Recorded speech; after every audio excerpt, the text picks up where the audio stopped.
Oh, is Julia gonna be there? No, Julia, had to go to a meeting unexpectedly. Okay. I guess one of the alternates. Huh? Oh, okay. Okay, the, Wednesday, December 11th meeting of the Manitou Springs Planning Commission is called to order.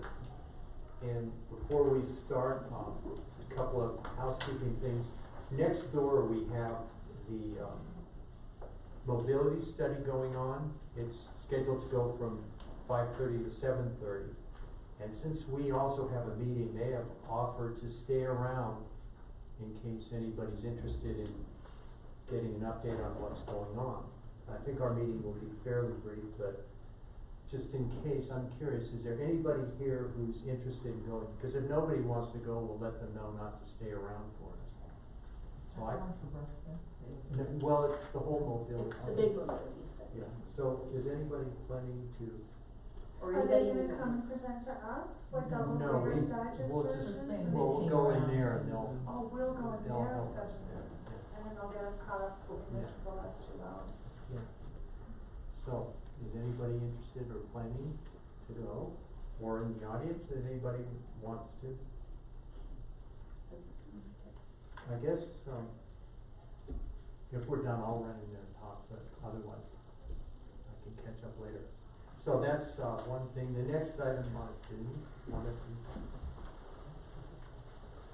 Thank you, Denise Howell, the city administrator.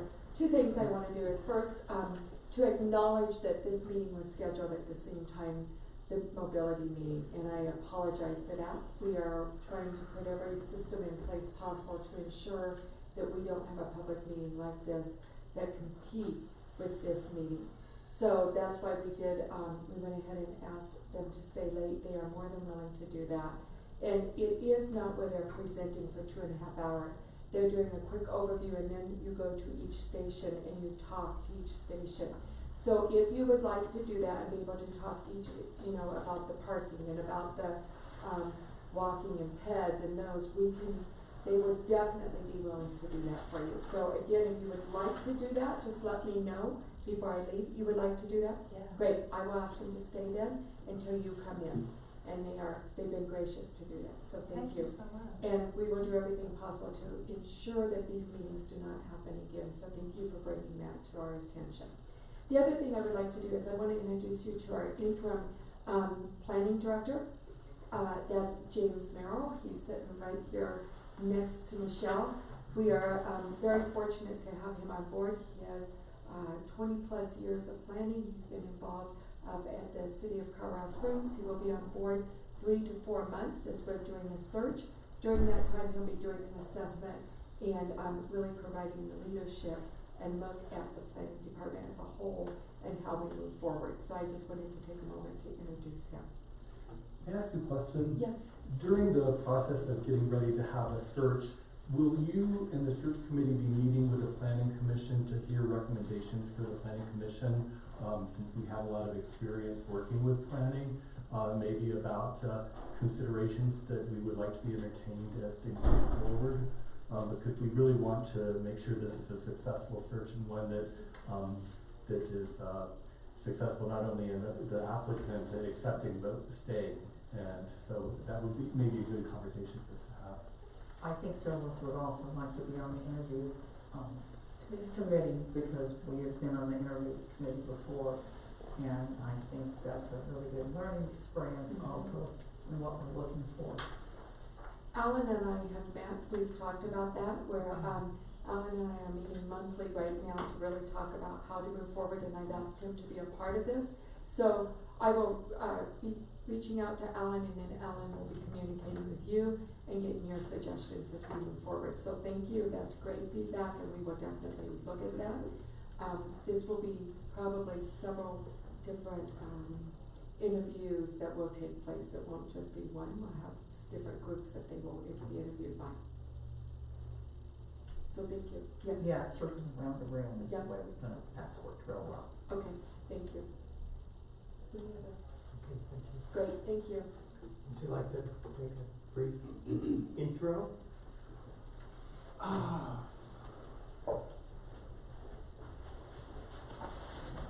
Actually, it'll be very brief. As stated, I've been here with the city for 20+ years, so Carl Street, lived in the community for 34 years. Had some planning experience before then. I'm cautiously optimistic about being signed here for 3 to 4 months. And actually, I would like to interview you as far as 13th, 2019 meeting. I'll second that. Okay, and correct, I guess there are no corrections. Can we vote on that?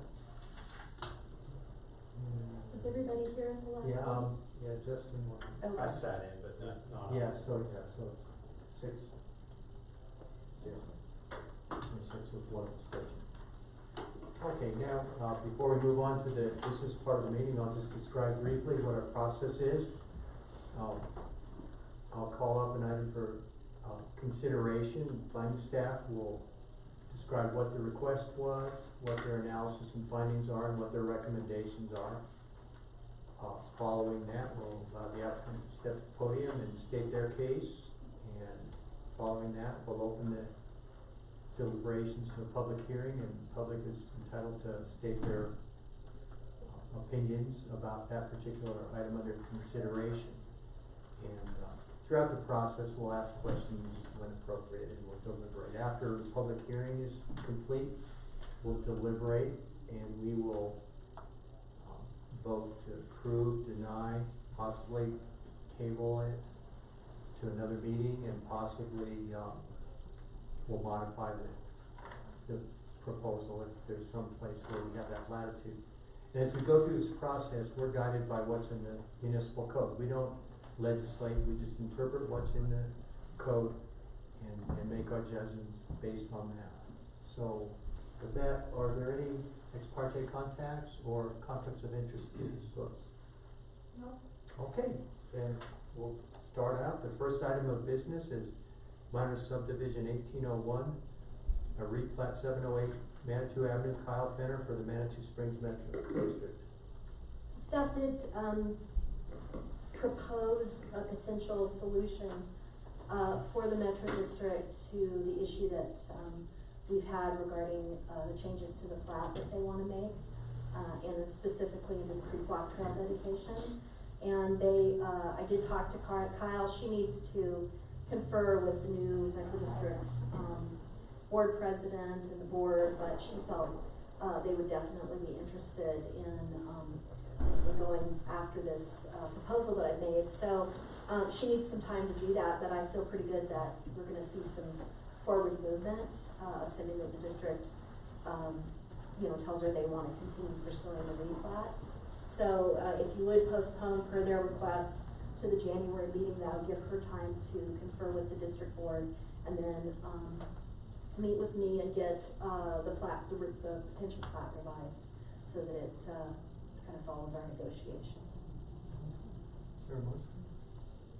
I'll make a motion to postpone minor subdivision, replat 1801 to the January 8th, 2020 meeting. Is there a second?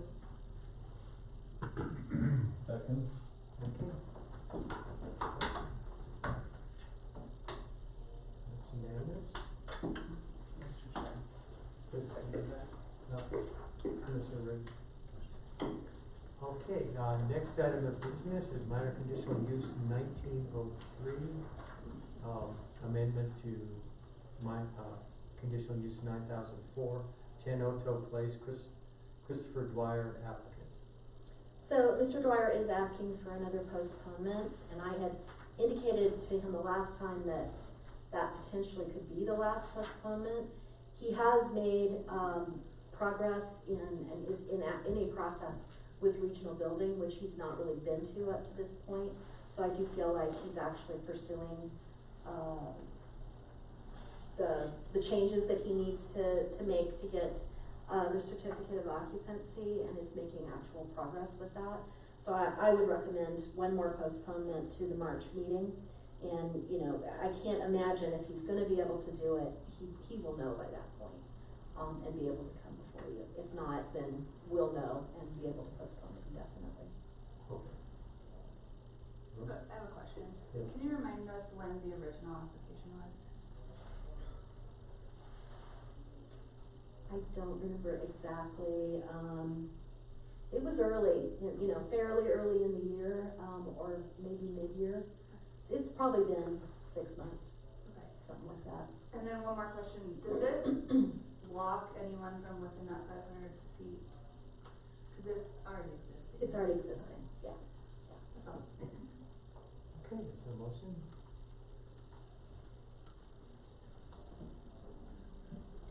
Okay, I'll make a motion to postpone minor conditional use 1903 to the March 11th, 2020 meeting.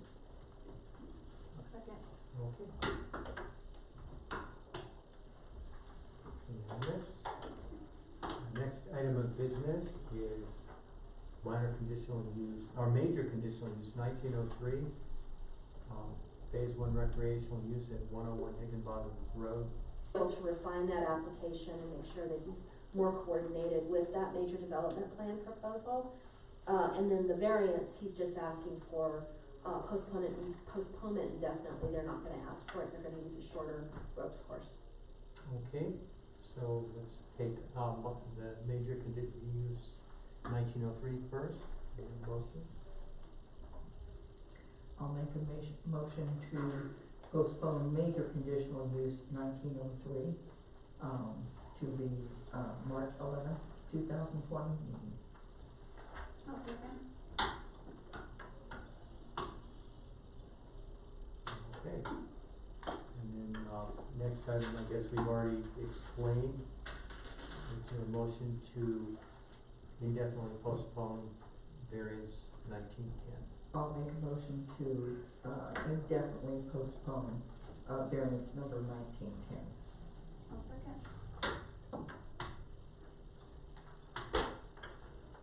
Okay, and finally, there's, major conditional use 1902, conditional use permit for railway operation 515 Ruxton Avenue, Urban Strategies Inc. on behalf of Manitou and Pikes Peak Cog Railway Company.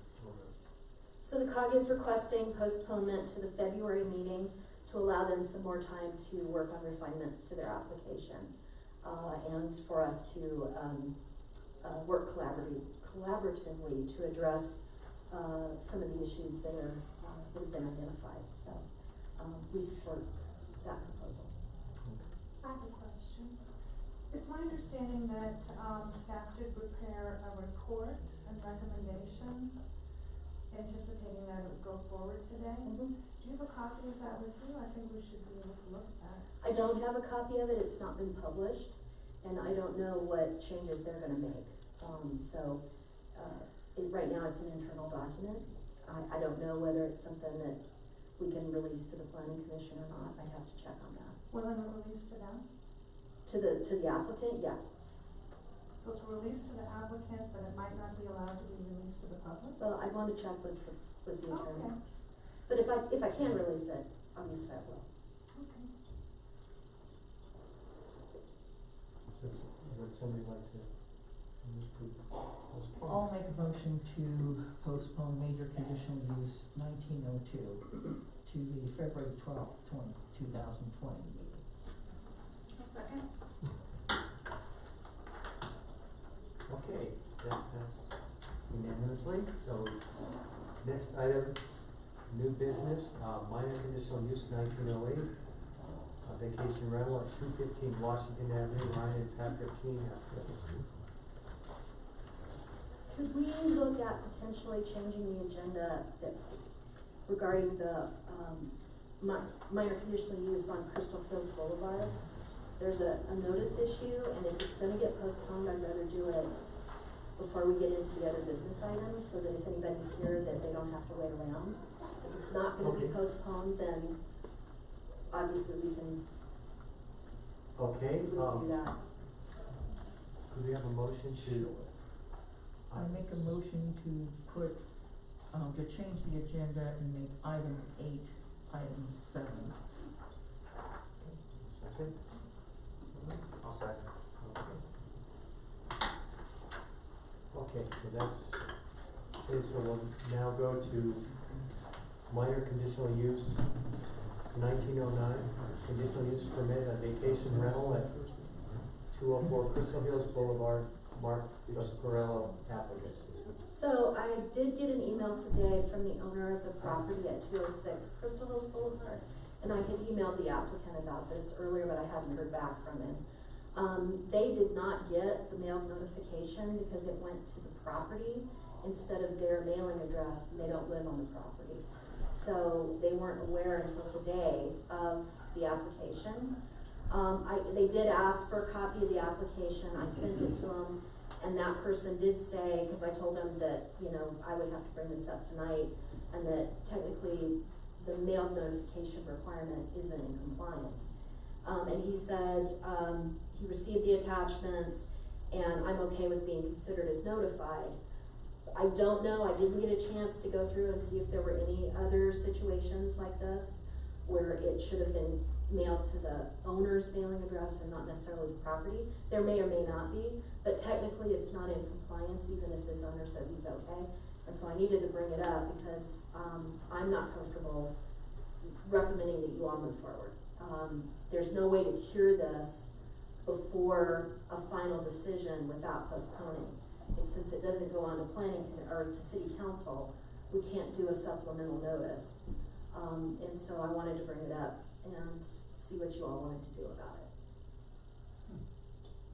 I think it should be done over, I'd for like the to, reasons you said. There's no way to know. If other people got sufficiently notified, and we already know about one problem. Even if that's the only one, I'm not comfortable. Right. Well, if you're not comfortable, I'm not comfortable. Yeah. so I'd like to make a motion to postpone minor conditional use 1909 to the January 8th meeting. Will that be sufficient time? Absolutely. Okay, so we can- Second. okay, so that's 6-1 with Commissioner Lewis.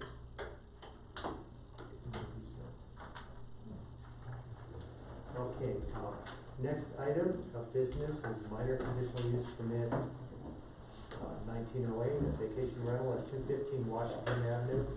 Ryan Patricia Keene applicant. That's right. So the applicants are requesting a minor conditional use permit, for the short-term vacation rental at this location. They have provided, substantial information. It is a, 2-bedroom, 1-bath, 963-foot, 1-level, cottage. There is surface parking in front of the property adjacent to Washington Hilltop. And the property is located in the general residential zone. It has, more than enough area for a single unit, no additional units are proposed. It is in the historic district, so they're not proposing any changes. It has been altered already, but if there are any further changes to the exterior of the property, it would go through the historic preservation process. Most of the properties in this area are single units, and it's a mix of both owner occupied and rentals. It's referred to as Lower Washington, and this property, in case you're not familiar with it, is actually right at the corner of Washington and what we call the bypass that goes up to the highway. They do show 3 off-street parking spaces and are proposing 4 occupants, up to 4 occupants. And so that would generate the requirement for 2 off-street spaces. So they meet that in regard to the parking. One of the spaces appears to be a compact space, but they have 2 compliant full-size and 1 compact. Staff does believe their proposal can be consistent with the intent and purpose of the zoning code. As noted, the area is primarily, I think exclusively, single-family residential with owner-occupied and rental units. This is one of only a handful of properties in this area that have good off-street parking. So they are a little bit unique in that respect. They do note the vacancy calendar because they are proposing that they manage the property themselves. They live on the west side. And they do propose that the vacancy calendar would be blocked out for any times that they're not gonna be in town, other than maybe just to run a short, we'll do a day trip or something, but for anything over 24 hours, they block the calendar out. They don't propose any backup or other management, however, they state if a third-party contact becomes available, they'll update the city's records. Staff has noted in the conditions that that information would need to be provided to the planning department for approval to make sure that it's an acceptable contact, although with them being the primary contact, having somebody as a backup, if they're not, as close as these owners, it wouldn't necessarily be a huge deal if they're only serving as backup. They indicate single night stays will be allowed. This isn't required information, and there's no standard that states they have to have a certain number of minimum night stays. It does help to determine whether the unit will have, what kind of turnover and potential traffic impacts. I noted specifically where this is located because, frankly, I think that a lot of guests will either walk into town, use the shuttle system, or if they're going to drive somewhere, like go to another site out of the area, use this as a base. A lot of them won't even drive through town. They'll go right out to the intersection right next to this property and turn up and go on the highway. So I think it's a really good location as far as being able to use their vehicle and also be able to be within walking distance of downtown and the shuttles, which the shuttle stop is right at the end of the street. So the complete application was provided. The applicants do need to provide a notarized statement, but they did provide the statement.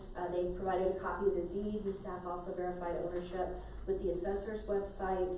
They have a site plan.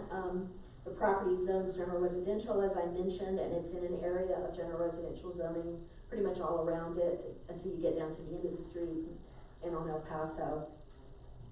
The applicants provided a list of owners in the area, not just immediately adjacent, and that is included with the report. You have the site plan and you have an evaluation regarding parking. A section of the vacation rental map was provided in the application that was a little bit hard to read. So, so you'll see the green areas, that's the areas that are covered by the 500-foot distance separation.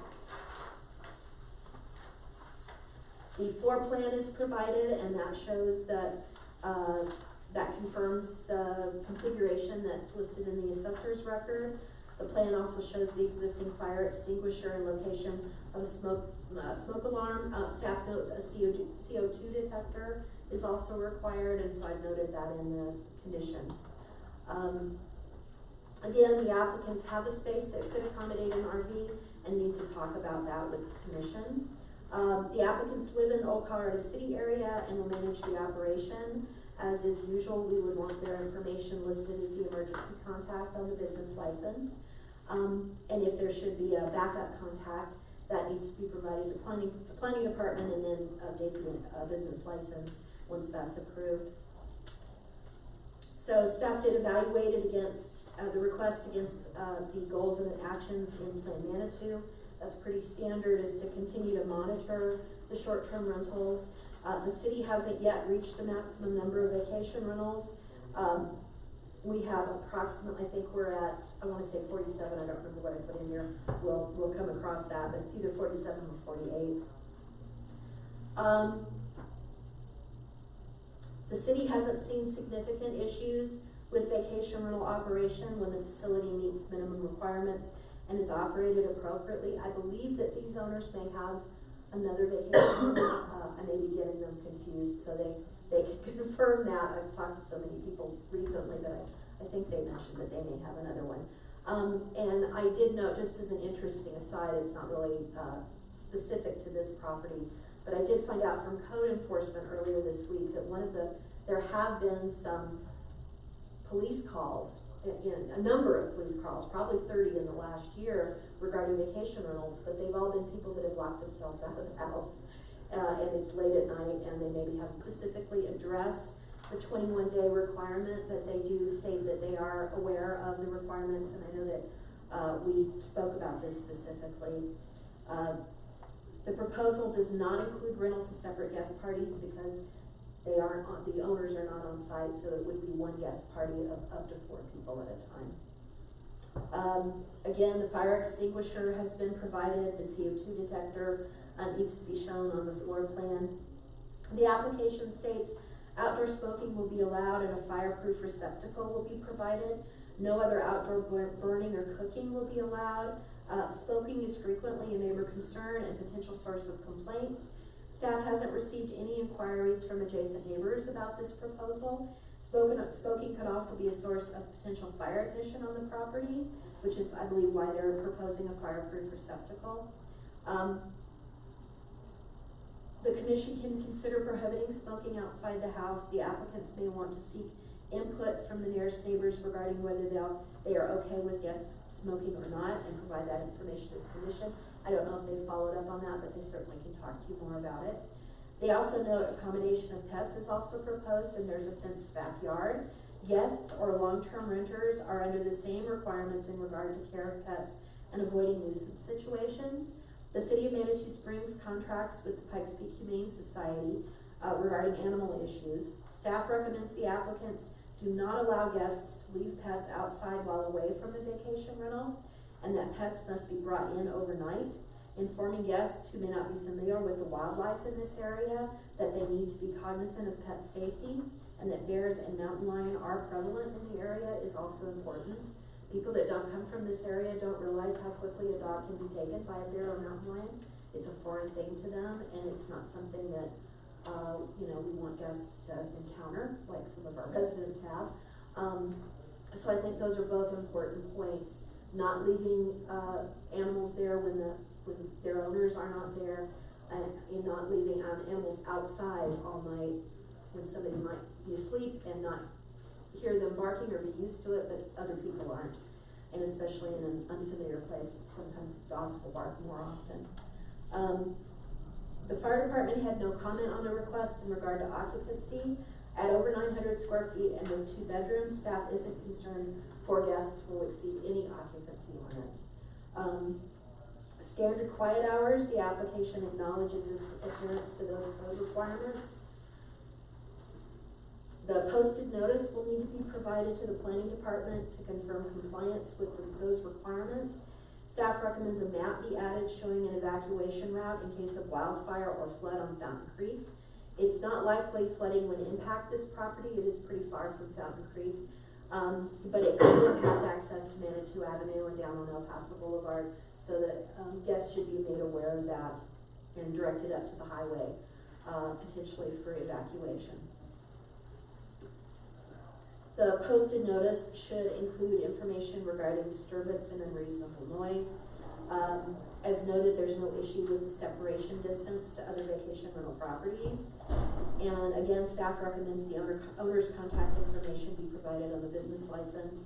And if they're away from the property more than 24 hours, then a backup manager must be specified, or that, like they've said, they'll block out the vacancy calendar during those periods. So the request was advertised and posted. The mail notification did go out. Staff has received no comments from any neighbors or other members of the public, and didn't receive any adverse comments from reviewing agencies.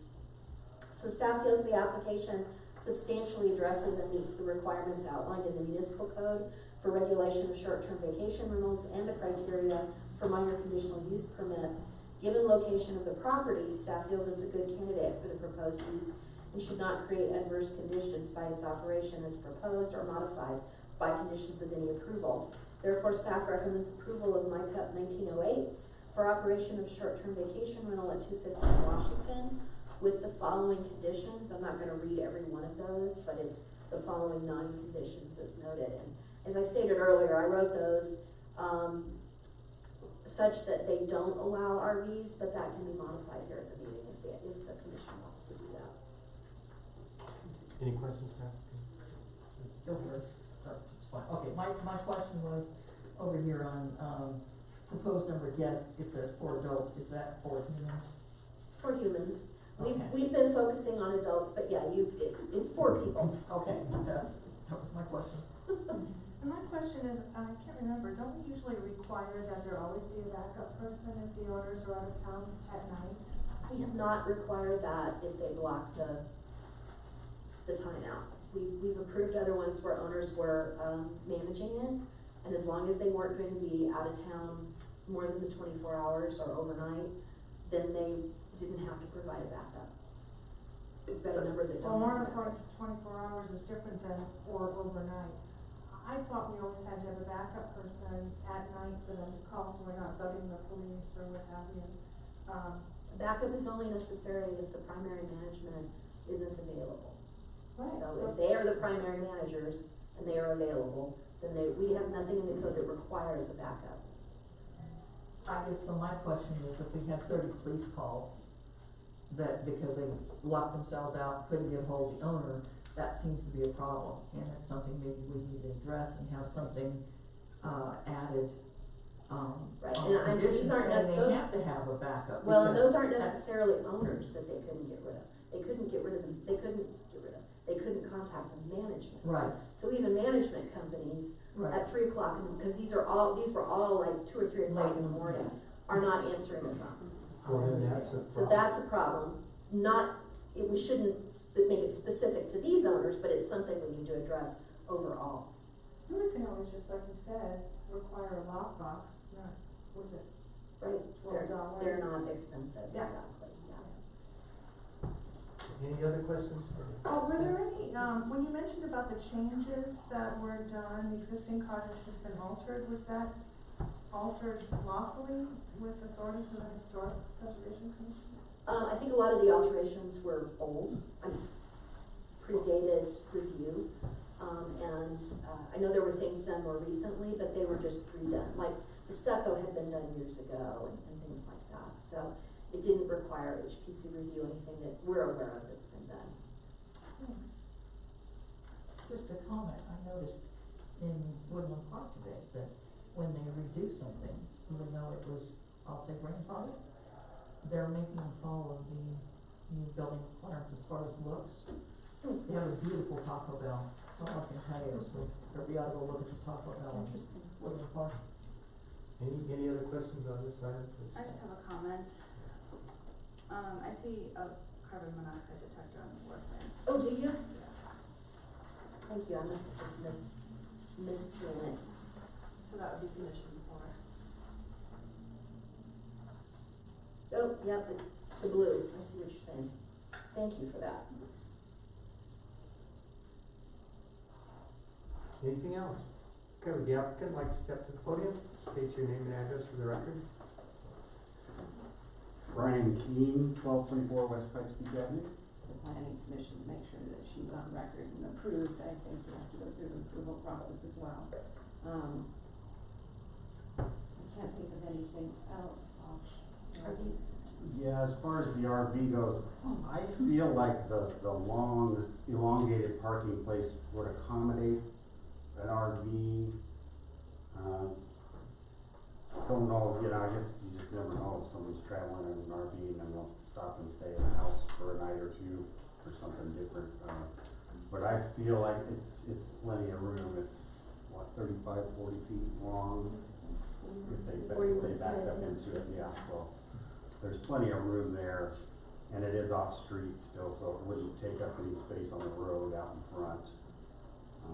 And still allow room for one more car in front of the shed, so, I don't think that's gonna be a problem at all. If there is a situation where that comes up, and you may just have to talk to the applicant about it. Well, I think it, since this is so new for us, and, I don't know what kind of clientele, what kind of percentage of, renters would be having an RV, parking in a parking lot. And for now, I would say I could, when I do the posting and put that all together, I'll just say,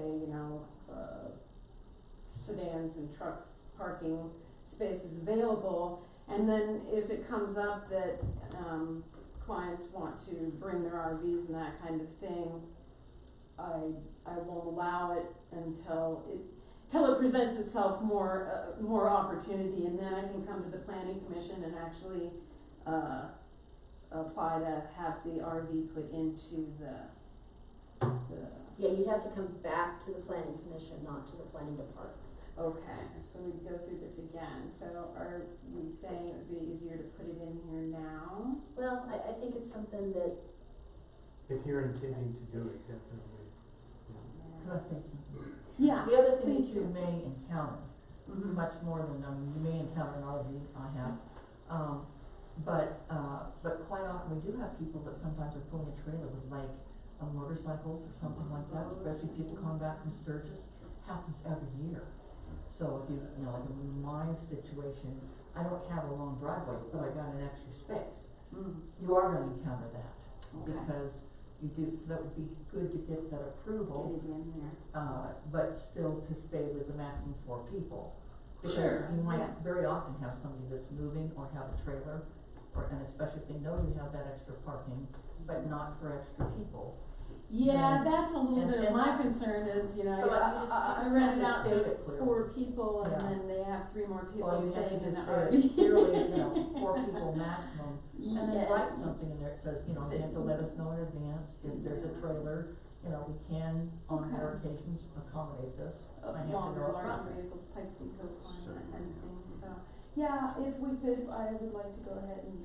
But there's not a whole lot of properties that can accommodate them, you know, in areas of town, and this has got really good access for that kind of vehicle to be able to get in and out without causing, you know, 100-point turns and that Yeah, kind of right. thing. So, if, you know, they've got the space and they wanna try it, staff does not have, you know, I don't have a concern with it, I think it's probably a good property to allow that. Okay. I have a question for Michelle. I might have spaced out when you were reading it. I read it ahead of time, but I might have. Did we address in here the bear-proof garbage cans? We did not. But we've been doing that recently. We have been doing that, yes, yes. So that is something you can discuss with the applicants, and if you wanna make that a requirement, you sure can. I think when I had, wrote the letter, I had included that that I would be instructing the occupants to leave the trash indoors, and then it will be picked up by myself cleaning afterwards. If they're going to be staying more than a week, I can either, work with them and do a trash pickup, or I can at that point get a bear-proof trash receptacle. But I'd thought about that at the onset of writing this out, and I was like, well, if it's only 2 days, they can leave the trash indoors. I don't want them putting the trash outside at all. And I appreciate that. I think that we had language that basically said something to the fact that if you put garbage out before a certain amount of certain time of morning, that you must have the bear one, so that would cover that issue that you're talking about. So if we could replicate that language, I think that would be Right, a good if it's idea. gonna be put out pickup, that kind of covers you as far as then requiring a bear-proof trash. Right. I think that's a good idea. Any other questions for the applicant? Okay, Oh, if we I have, have a question. oh, Did you follow up with neighbors about smoking? I have not. I did get this. When did you send this to me? On Friday? Yeah. I had not gone to the next door neighbor or followed up directly with there's a gentleman that lives behind me and a gentleman that lives to the left would be the immediate 2 people. And I can certainly, I can write them a letter and send you guys a copy as well for your records so that you know that they're notified about outdoor smoking. If you would like me to do that, I'd be happy to. Or I can just contact them personally. I think if you allow them to notify the neighbors and put a condition on that basically says if the neighbors object or it causes complaints, that will be, Or if they burn the Yeah. house down, pardon? or if they burn the house, for the town. or the town. Yeah, no, that We would be usually good. don't allow smoking outside, do I think you have, but not Usually, not very many cases, yeah. unless the person is really remotely located. Right. Okay, any other questions? And thanks, if we have more, we'll drag you back up here. Oh, okay. Thank you. Okay, would anybody in the audience like to comment on this item? Okay, the public hearing is closed. Any discussion? Well, I'd just like to say that, you know, once they get their feet wet a little bit, and they change their mind on a couple of things, I think we know that, that allowing smoking outside can be an issue. At least the most of us that have vacation rentals know that. Because guests don't always, it's like they left their brain at home, so they're on vacation, and they tend to do things just like they sometimes put their trash out even when you told them you can't put your trash out. I know there's somebody in the audience that their tenants trashed a string across my front yard and I almost got cited. It wasn't even mine. But it wasn't their fault, it was the vacation rental tenant, and I know they were told not to do it. They did it anyway.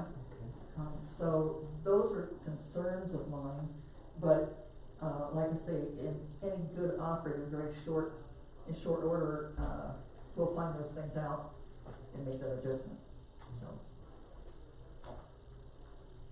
I'd like to, require that the keypad entry be one of the stipulations, since the, applicant is comfortable with that, plans to do it anyway. I would propose that we require them to get bear-proof cans. It's not that expensive and it's a good idea.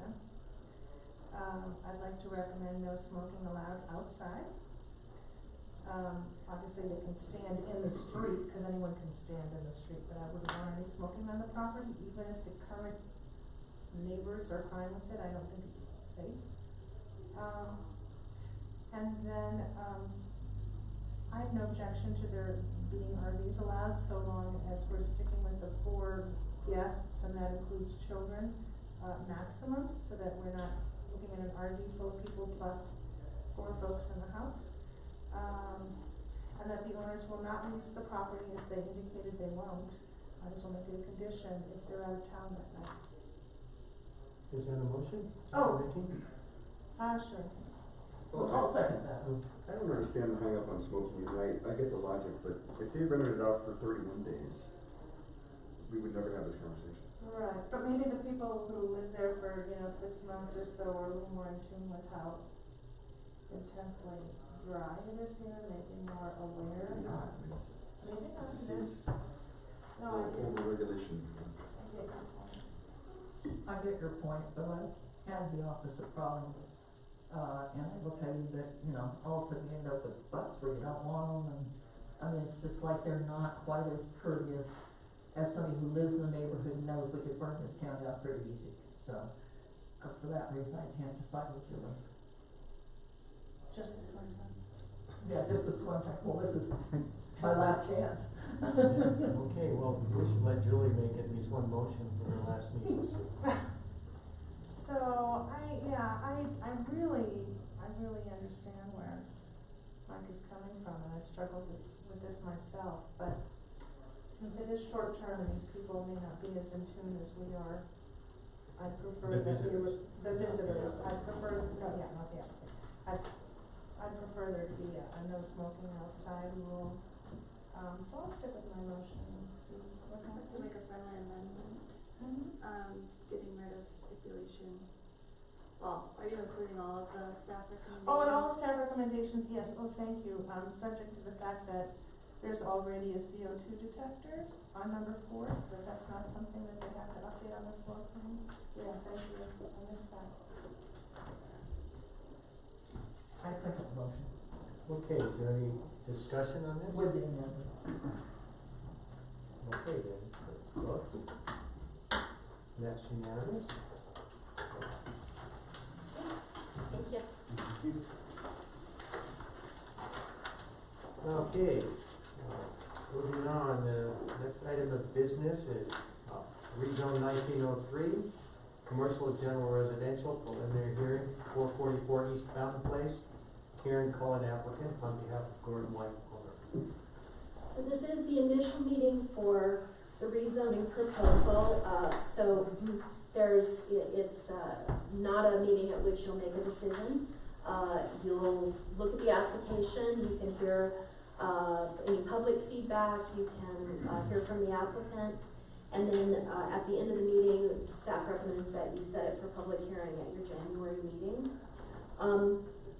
This is a property that was initially part of the commercial property that fronts Manitou Avenue, where the auto repair facility is, just down the street on the opposite side of Manitou Avenue. I think it's in the 400 block.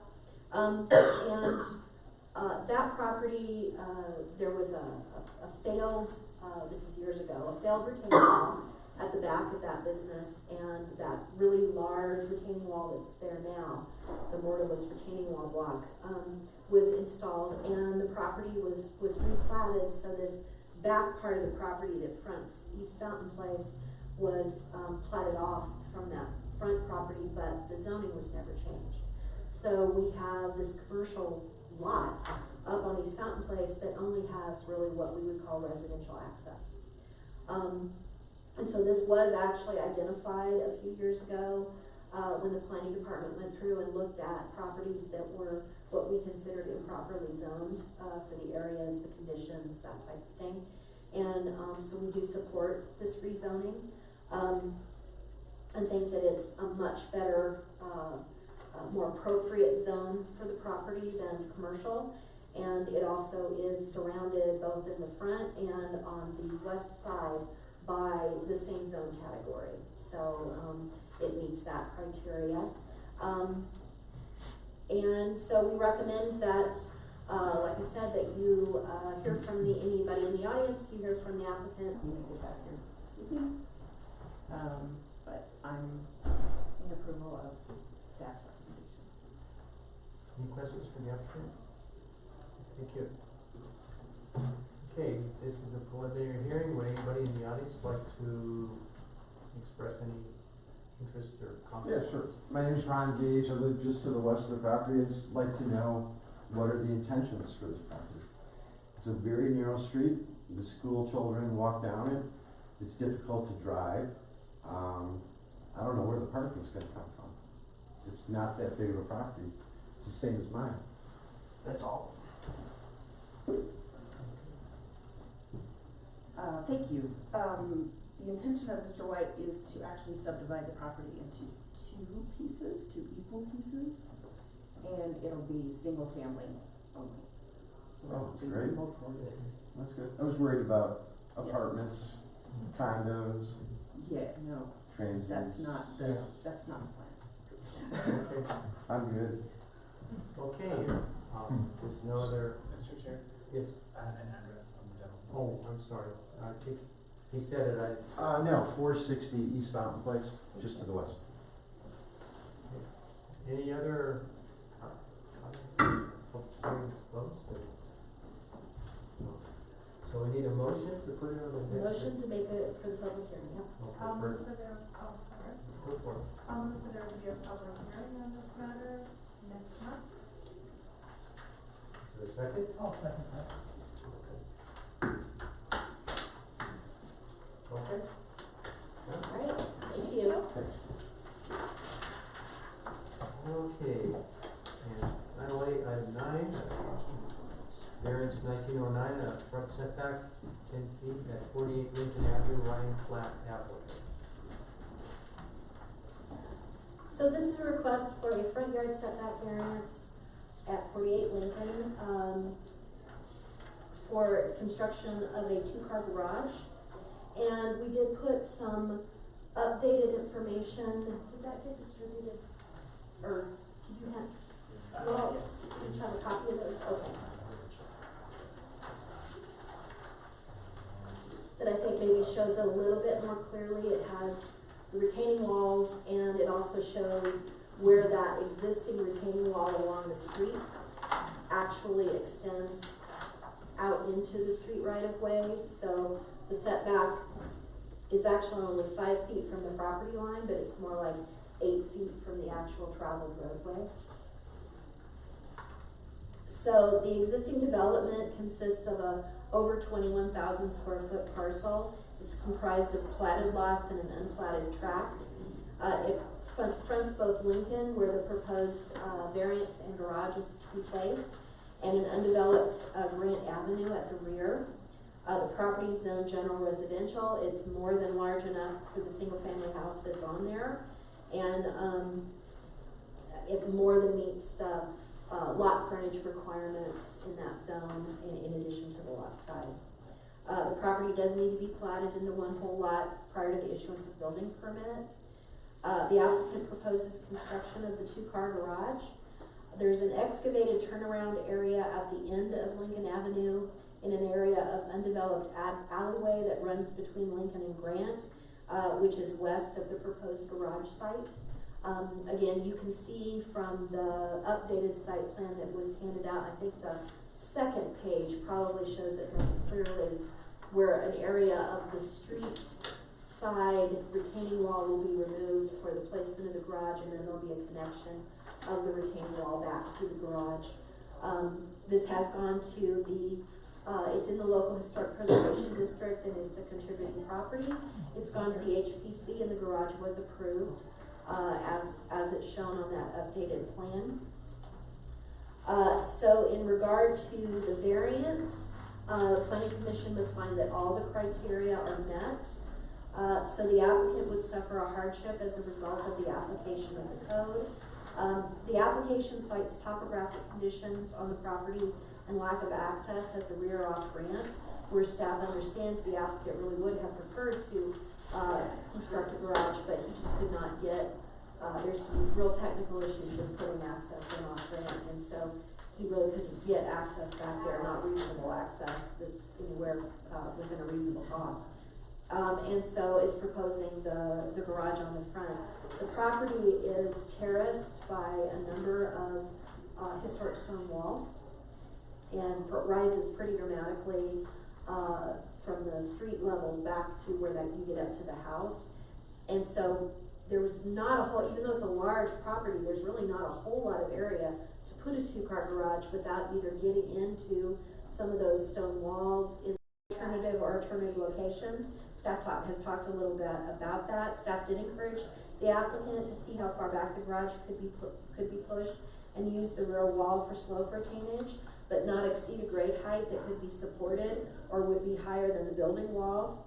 The application notes siting the garage farther back would require another retaining wall in back of the garage. The application also notes the garage will actually be farther back from the developed road than just the proposed setback, and that's illustrated on that updated site plan.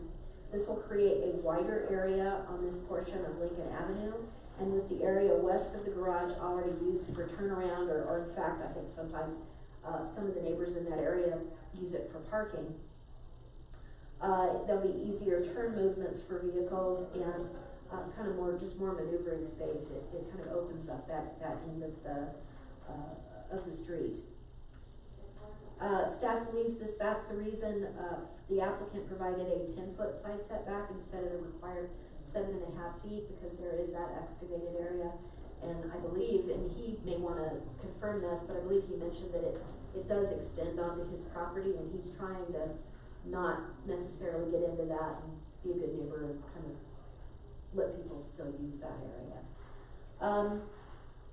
The enforcement of the provisions of the code deprives the applicant of rights enjoyed by a majority of other properties. Staff has demonstrated that pretty much, well, I think I found that every property that has a garage on that street does not have compliant setbacks. They're either right at the street, close to it, the side setback, something.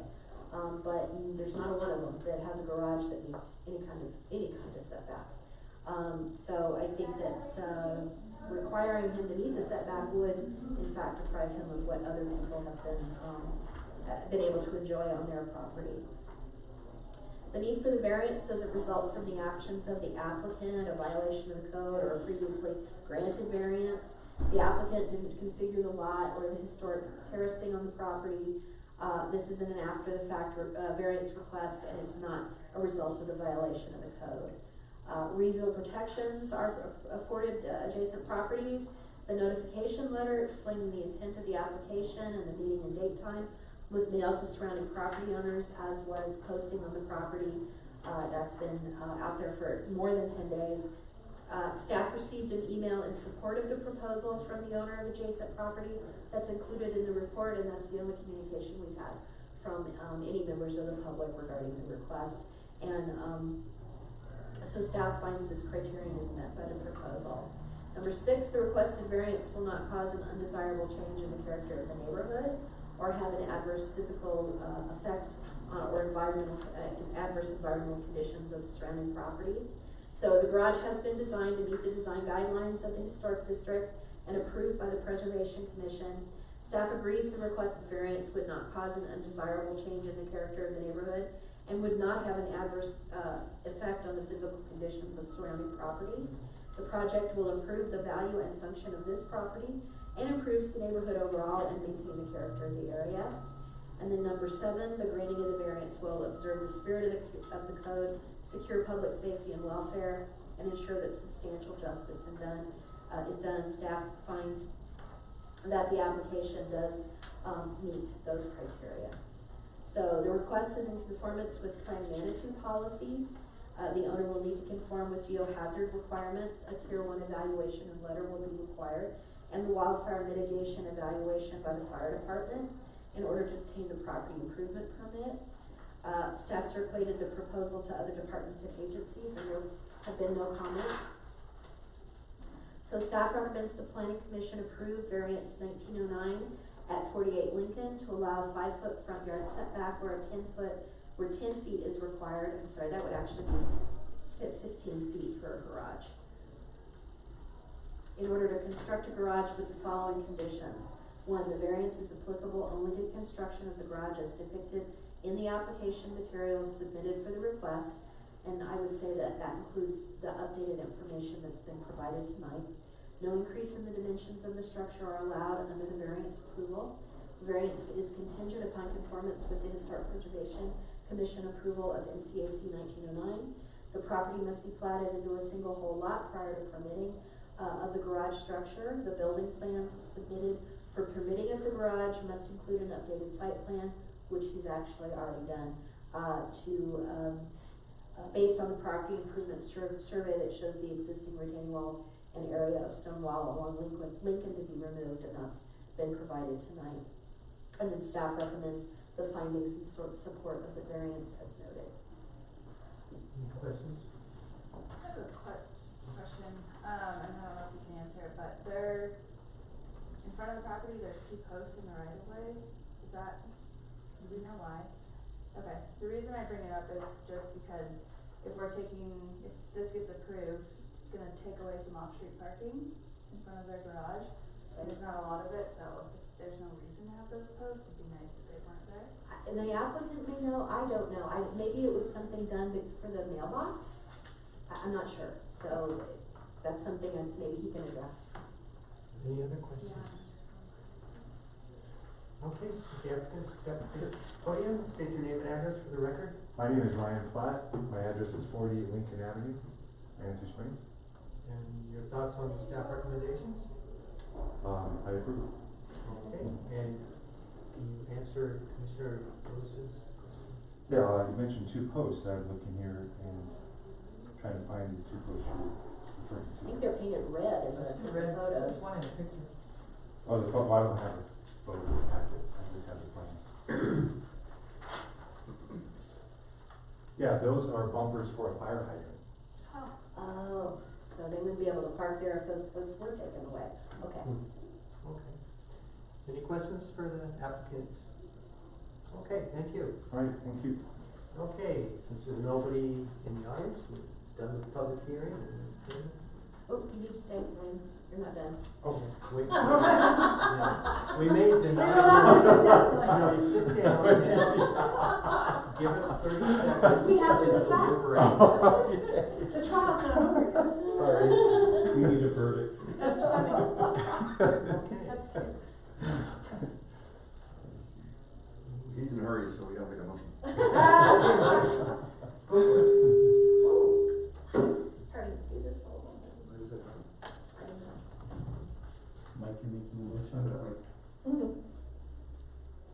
is already sort of. I think it's a good plan.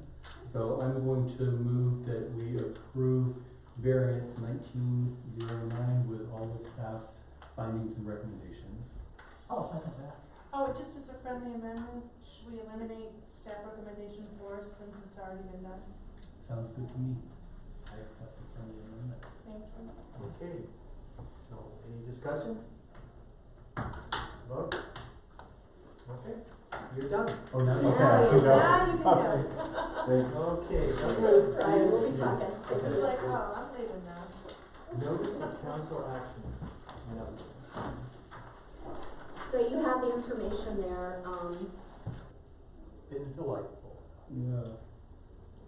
How many years has it been? At least 10. And I at first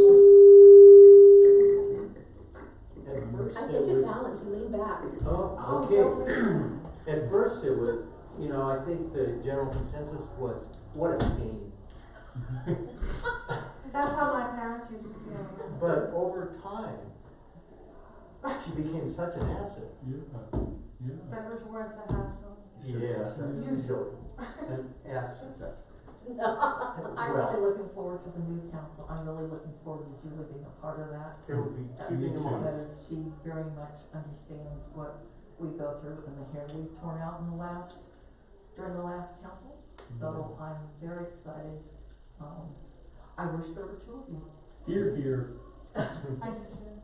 Thank you How all. long has it been? 4 years. Every Tuesday night for 4 years. And you're in an at-large seat, right? At large. All three So were people- at large seats. Anybody all the county can, So you won by a landslide, is what you're saying? yes. Yes, I know, even if I was the only one who voted for me, I would still not. She's gonna be fabulous. No competition is. Yes, and we have some really serious issues coming up, so I'm really Yeah. happy that you're gonna be on council because Especially at this moment of transition with the planning, there have been a number of issues that we've been worried about.